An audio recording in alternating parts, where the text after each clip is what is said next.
Katonda yatonda atya ebintu byonna? Katonda yatonda ebintu byonna nga tewannabaawo kintu kyonna ng'akozesa ekigambo kye. Katonda ajjukira bye yatonda?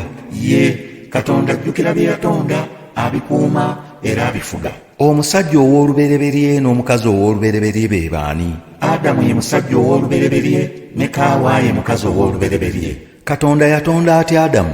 Adamu Katonda yamubumba mu nfuufu n'amufuuwamu omukka n'afuuka omukka omulamu. Katonda yatonda atya Kaawa? Kaawa yamutonda okuva mu lubiriizi lwa Adamu naye n'aba omulamu. Bintu ki ebibiri omuntu by'alina ebikulu? Omuntu alina omubiri ogufa n'omwoyo ogutafa. Lwaki omwoyo gusinga omubiri? Omwoyo kyeguva gusinga omubiri kubanga tegufa. Omwoyo guyinza ki? Omwoyo gw'omuntu gwawula ebirungi okuva ku bibi. Adamu ne Kaawa Katonda yabateeka wa? Katonda yateeka Adamu ne Kaawa mu lusuku Adeni balabirire ebintu Katonda bye yatonda.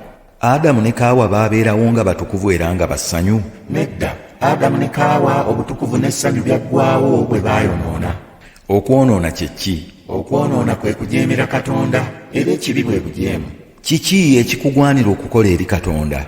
Ekiŋŋwanira eri Katonda kwe kumukkiriza nti ddala Katonda yennyini eyantonda mu kifaananyi kye, okumwagala n'okumwagazisa abalala, okumuweereza ennaku zonna ez'obulamu bwange, okumwesiga n'okumussaamu ekitiibwa.